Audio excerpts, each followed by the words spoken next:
And actually, what they're saying is basically we are afraid of change. We don't like something we can't control. And basically, from my point of view, that's the wrong way. We have to be adaptable. Welcome to the Halftime Snacks. My name is Ronena Inbindo. This show explores the intersection between sports, business, and technology. Are you ready? Let's go!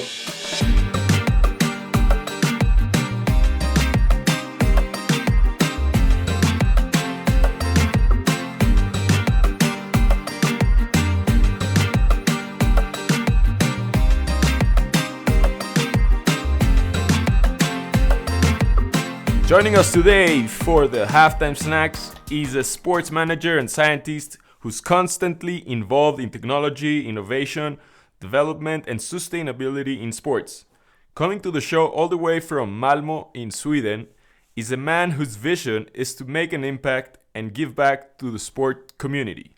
Today, he's the founder of Sports Idealisten, the #1 sports job platform where he helps you find your dream jobs in sports or find your dream candidate. Additionally, he's a board member of the European Association for Sports Management and he co-founded the Nordic Sports Tech community. It is an honor and a pleasure to host him in the Halftime Snacks. So ladies and gentlemen, Jakob Wikenstaal. Hey, Ronan. Thank you for having me. Happy to be here. Thank you, Jakob. It's amazing to connect with people from all over the world and to host you on the Halftime Snacks. I want to start off with your vision that really struck an eye on me. Your vision is to make an impact and give back to the sport community. That's a very, very strong vision, and I love it. I want to ask you why or how did you choose this vision, or did the vision chose you? How are you achieving it? Let's talk a little bit about it, Jakob. Sure. Well, for me, growing up playing sports as most people were doing, and when they were kids back in the time from in my environment, then I was playing different sports, and I think it was late in my late teenager times where I started to realize that the sport that I was participating in was actually giving me more power in both social factors, but also leadership skills and experiences that could be used for the working, the work skills environment, and many more things that I didn't really thought about until, let's say, I was 18, 19 years old, where I started to think that, okay, cool, there's actually some more benefits coming out than just playing for the fun of it. And I think we can probably talk more about it, but I think that was the start of it, where I saw that there are great benefits coming out from sports, and you could actually bring it on for the rest of your life. And if I felt this way, I think a lot of more people could feel the good thing about it. Is that also the reason why you decided to enroll yourself in a sports management degree and then go and learn more and get more involved? Was it that the reason you said, okay, so sports can give a lot to humans, so I want to do that? Is that how you decided that you wanted to do that? Well, I think we can actually turn back the time when I was around 12 years old. I think this is something where it's started to scratch a little bit on my story. And basically I was playing football among other sports, but I think football or depending on where you're listening from, it could also be soccer. And after a summer we were going back to school, and I met all my friends again, and they started to talk about the practices, that it was so fun to go back and playing football again. And for me, I didn't understand what they were saying, because I haven't heard anything about football, that the season was back, or practices and so on. And for me, I lost about 4 or 5 weeks into the after summer season, and for me that was like I felt lost. It felt like I had missed already everything. And I think that's something that is sad, because the coaches or something, the communication was obviously not the best one at that time, because me and my family hadn't heard anything. And I think this was unfortunately the way where I maybe lost my chance to be a professional football player. But the good thing though is that this has given me power and strength in order to participate in other sports. And one sport that I have taken my journey forward with during my teenager year is a Nordic sport called floorball, innebandy as I would say in Swedish. But it's a Nordic sport. It is a growing sport, but still very young. If you're coming from maybe bigger countries like the United States or France, Germany, and so on. But I was still playing that one, so for me that was fine. You know, that it actually gave me more time to focusing on floorball. And you know, I was didn't really think about the football thing. And then coming a few years later on, I think this was around 17, 18 years old. This was the time when I started to think when I was playing floorball, and I was like, who is actually managing this club? How is everything working? Because I'm just a player. I'm just going to the practice. I have coaches, you know, telling me what to do.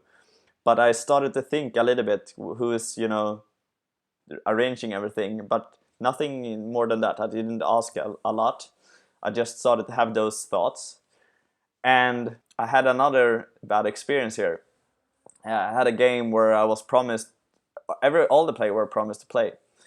And this was a tough game, and obviously I wasn't the best one in the team, but I was still a part of the team, and I was doing well from my point of view and also from my teammates. But at the end of the game, we were having a lead where it was fine to, you know, put in those that were promised to play, and I was the only one that didn't make it on the pitch. So even though everyone were promised to play, I was the only one that wasn't playing that game. And I didn't hear a single word or excuse after the game from the coach, which I think it's very bad, because this is another thing that breaks a lot of people down.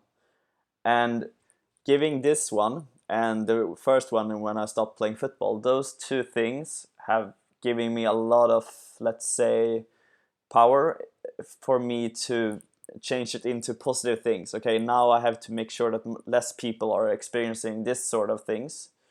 And fast forwarding 2-3 years ahead, I actually ended up moving abroad to California and study entrepreneurship for 1 year. And this started to give me additional tools in my mindset and my thinking.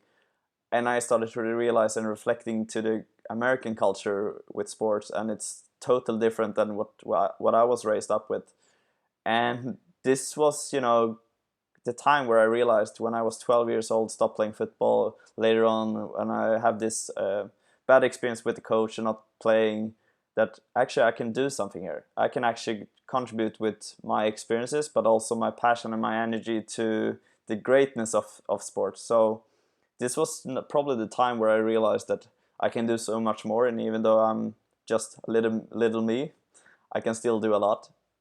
So I applied for sport management universities back home in Sweden and started my journey for doing as much as I can to help more people getting involved in the best experiences possible in sports back 2013. That's a long story though, but I think it's important to realize that sport is not just the good things. There are unfortunate bad things and bad experiences people are still having today. So I'm just trying to make more people doing their best of it and helping more people have a good and positive association to sports. I appreciate you sharing it with us, and I'm sure it meant a lot to you when you really decided to get involved and fix the things that are wrong in your perspective. So I respect that and I appreciate that, Jakob. And now I want to switch gears maybe a little bit more around jobs in sports, because from what I can see, you have experience in the industry, but you also have a lot of entrepreneur's side. You founded a community in the Nordic Sports Tech community. You founded a board for jobs. You've been doing most of the things yourself. You're trying to put tools out there for people to use. And I wonder if you think that you did that because you realized that finding jobs in sports is actually very hard, or if maybe you saw opportunity to innovate in a specific area like hiring in sports.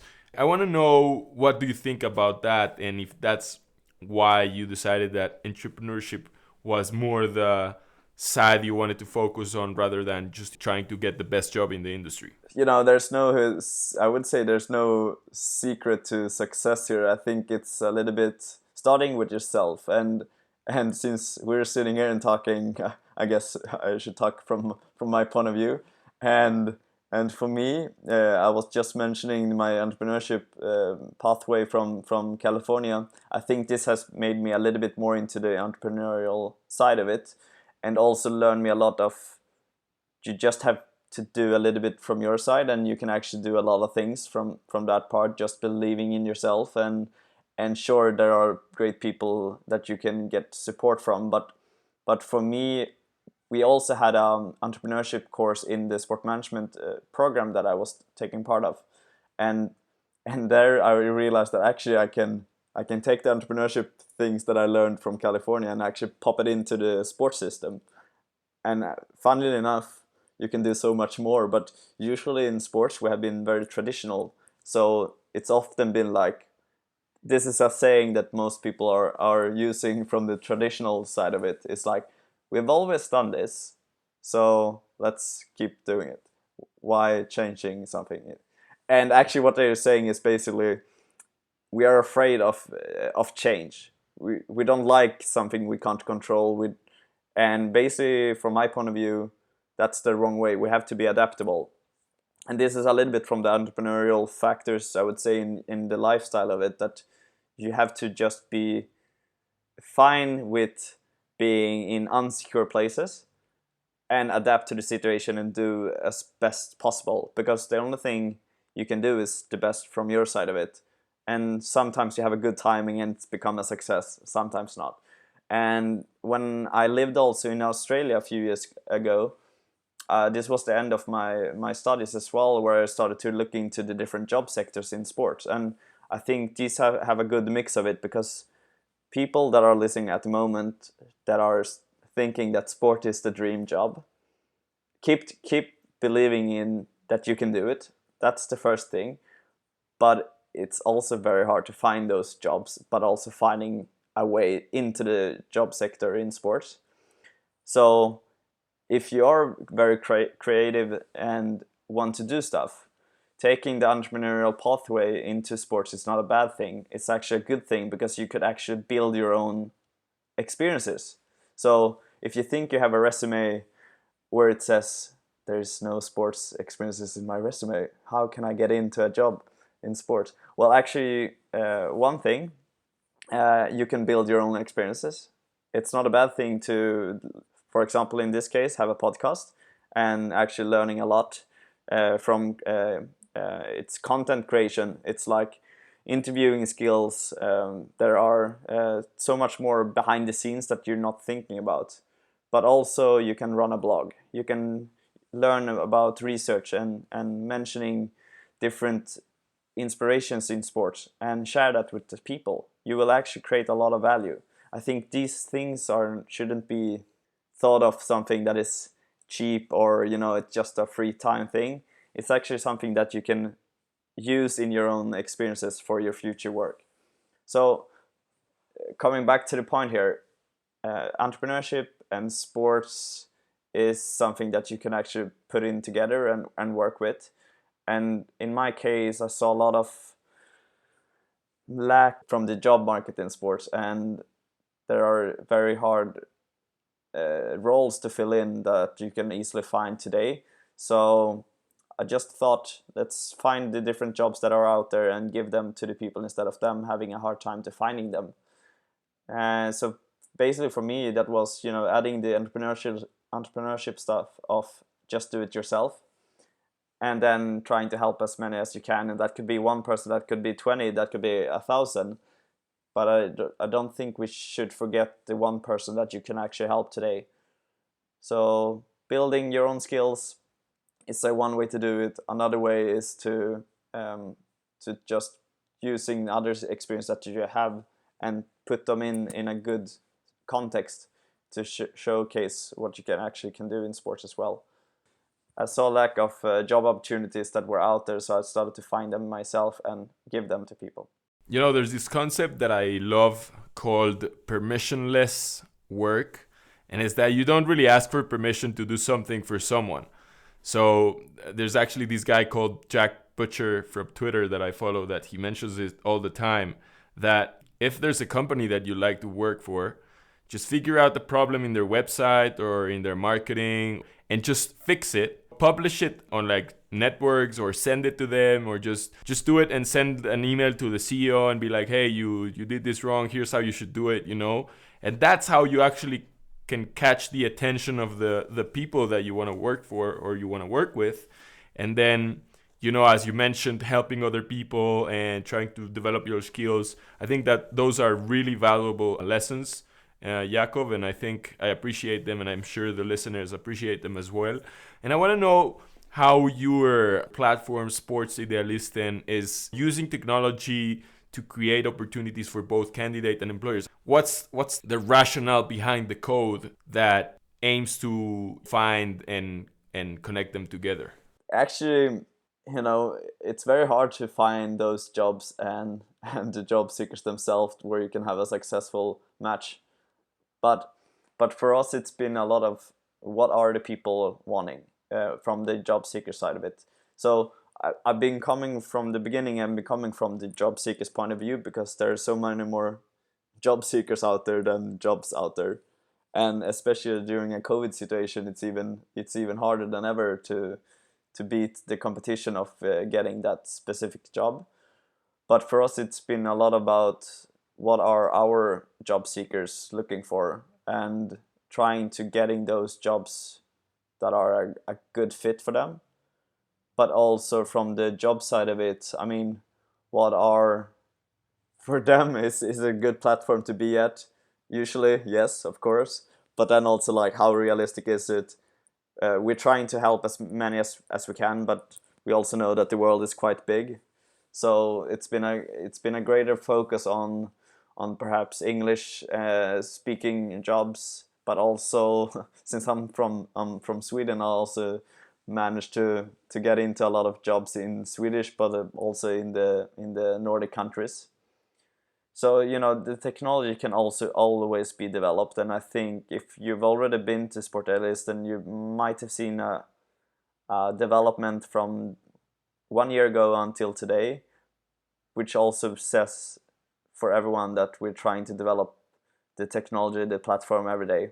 And I don't think we can make it too advanced, but let's put it in more of a positive and a futuristic way of it. I think as if you are a job seeker right now and looking for jobs, or if you're a organization looking for hire people, or you will probably do it in the next coming years, I think it's just important to think of where do you want to spend your time. And actually, you don't want to spend your time a lot, you just want to find the job or the candidate as soon as possible.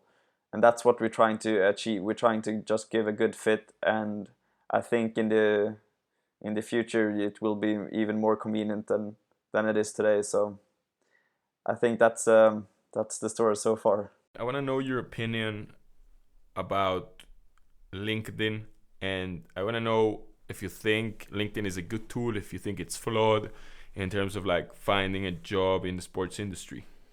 I think it's actually the platform where it's about sharing your professional or where you aim to be.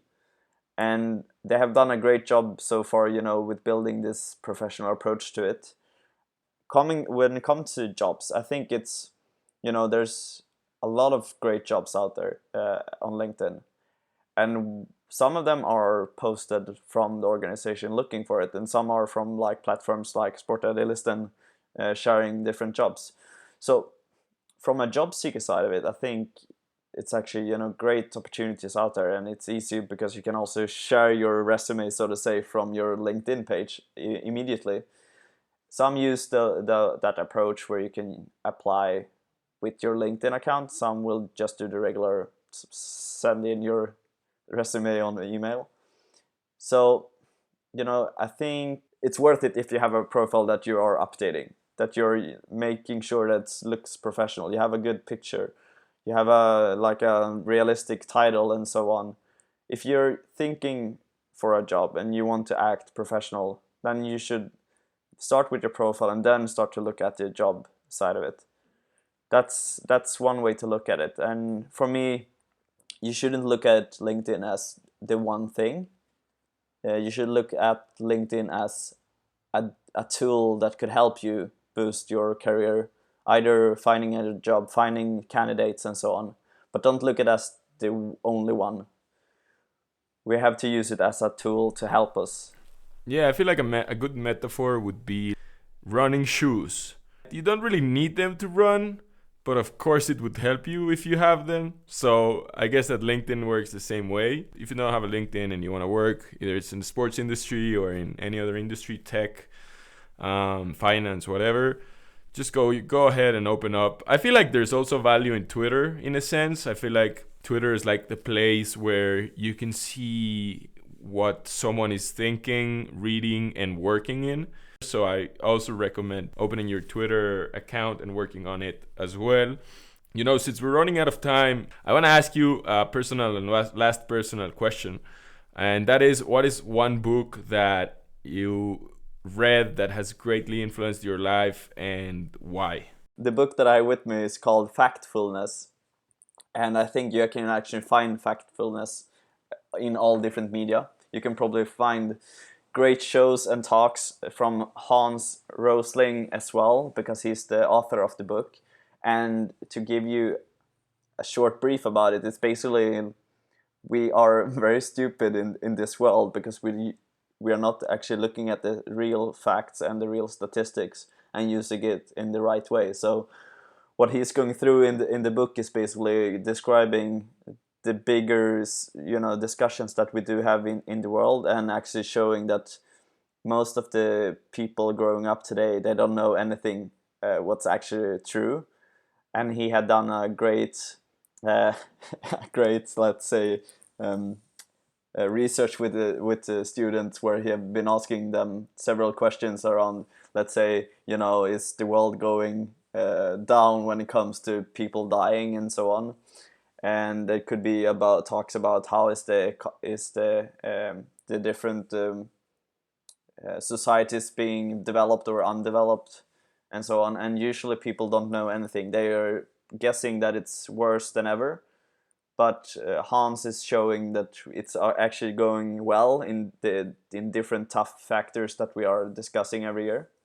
So it's a book that will open your eyes and be more critical thinking, and I think this is giving me a lot of strength when it comes to taking decisions and taking part in different discussions, reading, listening to stuff, that you shouldn't just believe in everything at the first moment. We have to be critical to the sources that we read and listening from. So I think that's a good advice for people to take it from there. Well, that's a fantastic, Jakob. I think that's a great place to wrap today's conversation. I want to thank you for snacking with me. It was great to snack together. I learned a lot about you, and you're an inspiration for up-and-coming generations in the sports industry, and I appreciate that. So I hope, once this pandemic is over, we can meet up and talk more about sports and technology. But for now, thank you for coming to the Halftime Snacks. Well, thank you, Ronan. Good to be here.